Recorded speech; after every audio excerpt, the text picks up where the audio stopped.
नमस्ते। यो क्वेसनमा के दिएको छ, if vector A and vector B are unit vector, A र बी चाहिँ युनिट भ्याक्टर हो अनि युनिट भ्याक्टर हो भने यो एक भ्यालु पनि 1 हुन्छ, बीको भ्यालु पनि 1 हुन्छ, यानि A equal to B equal to 1। Unit भ्याक्टरको भ्यालु 1 हुन्छ, त्यही यहाँ गिभनमा लेखिदिए। अनि such that A plus 2b and 5a minus 4b are perpendicular to each other. योमा भन्दैछ यो र यो चाहिँ एकअर्कासँग परपेन्डिकुलर छ। अनि परपेन्डिकुलर छ भने यसलाई ए मानौँ, यसलाई बी मानौँ, ए मानौँ, बी मानौँ, ए इन्टु बी बराबर 0 हुन्छ परपेन्डिकुलर। त्यसै लागि यो मल्टिप्लाई 0 हुन्छ, त्यही यहाँ लेखेँ, यति इन्टु यति इक्वल टु 0। ठिक छ। अब 9, अब यसलाई सुरु गर सल्भ। यहीदेखि गर्ने भने ए बीको भ्यालु निस्किन्छ नि, अनि नि एङ्गल बिट्विनको एङ्गल ए एन्ड बीको भ्यालु निस्किन्छ, त्यही यहाँ गर्ने।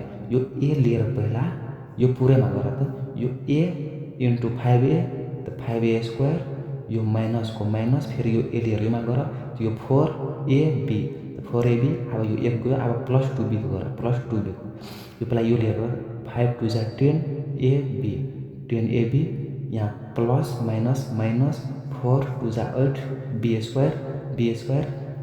अब यहाँ हेर, यो चाहिँ भ्याक्टरमा कुनै पनि स्केलरको मल्टिप्लाई हुन्छ भने त्यसको भ्यालु चाहिँ 1 हुन्छ, बुझ्यो नि। जस्तो यहाँ कि ए भ्याक्टर इन्टु ए बीको पनि गर्ने भने इक्वल टु 1, किनभने यो बीको स्क्वायर हो, यो चाहिँ ए को स्क्वायर भयो, यसको भ्यालु 1 हुन्छ।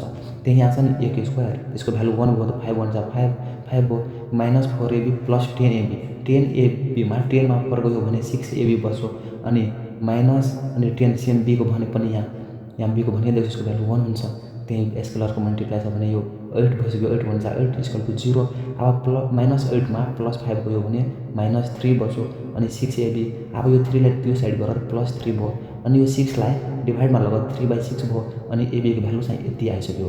अब योमा के भनेको छ, angle between A and B को एङ्गल बिट्विन कति हुन्छ, ए एन्ड बी को एङ्गल कति हुन्छ। अब यहाँ हेर, यहाँ देन एबी क्यान्सर निस्केपछि then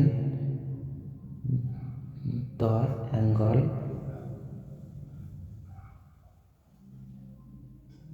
between A and B, यति, the angle between A and B equal to A into B बराबर यति हुन्छ फर्मुला यसको। किनभने हामी यसको एन्सर निस्काउने, यसको भ्यालु निस्काउने, एङ्गल ठुटाको एङ्गल निस्काउने। अब ए इन्टु बराबर यति भयो भने यो ए को भ्यालु, ए इन्टु बी को भ्यालु 3/6 दिएको छ, 3/6 1/2 दिएको छ, 1/2 भइसक्यो, इक्वल टु, अनि यो यसको भ्यालु कति छ, युनिट भ्याक्टरको कति छ, ए को भ्यालु 1 छ, बी को पनि 1 छ, 1 इन्टु 1 cos थीटा। अब 1/2 को भ्यालु कति हुन्छ, cos 60 डिग्री हुन्छ, cos 60 डिग्री हुन्छ, इक्वल टु cos थीटा भयो, cos क्यान्सिल, थीटाको भ्यालु चाहिँ 60 60 डिग्री आइसक्यो। यही हो एन्सर। यो क्वेसन चाहिँ 1 मार्क 1 2 मार्कमा सोध्छ यो क्वेसन। ल थ्याङ्क यू।